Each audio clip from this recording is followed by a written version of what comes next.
Welcome back to the check-in. We have two major stories happening right now in Central Texas. Missing soldier Vanessa Guillen and the COVID-19 pandemic both had major developments this week, so we're diving in tonight.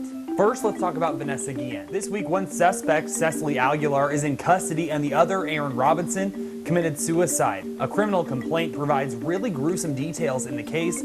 But before we get into that, I want to walk you through the case from the beginning. She was last seen on April 22nd. 5 days later, a $15,000 reward was offered by Army CID.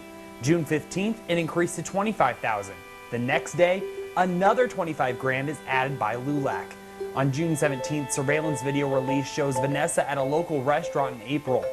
June 18th, Fort Hood begins a sexual harassment investigation. On June 22nd, a first search is conducted near the Leon River. On June 23rd, Fort Hood CID confirms investigators suspect foul play. On June 30th, human remains are found near the Leon River. Those remains are believed to be Vanessa's, but that still needs to be forensically confirmed.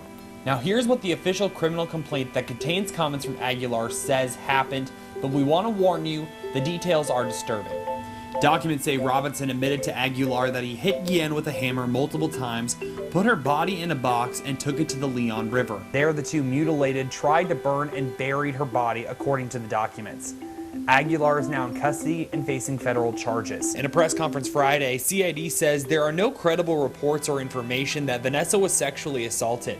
CID says agents are working with the Fort Hood investigating officer assigned to look into sexual harassment allegations at the unit.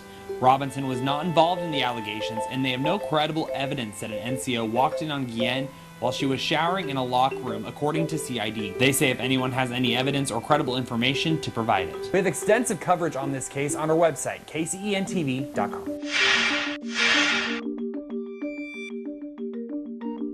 Switching gears to the COVID-19 pandemic, this week masks were officially mandated by Governor Greg Abbott. COVID-19 is not going away. In fact, it's getting worse. So what does this all mean? Well, you have to wear a mask in commercial spaces, public buildings, and outside if you can't stand 6 feet away from each other. If you don't, first you get a warning. After that, you could face a fine of up to $250. But this doesn't impact you if your county has less than 20 cases, and there are some exceptions where you don't have to wear a mask. To name a few, if you're under 10 years old, if you have a medical condition or disability that prevents wearing a mask, if you're eating or drinking or seated at a restaurant to do so, if you're in a pool or a lake, and if you're voting or assisting a voter, serving as a poll watcher, or actively administrating an election, but it is still encouraged.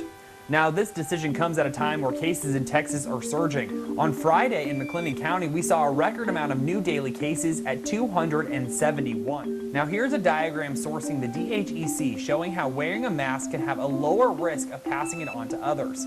Governor Abbott also focused in on gatherings. He issued a proclamation for outdoor gatherings of more than 10 people. Now you'll need the mayor or county judge's approval depending on where it is. Thanks so much for checking in with us. We'll see you guys next time.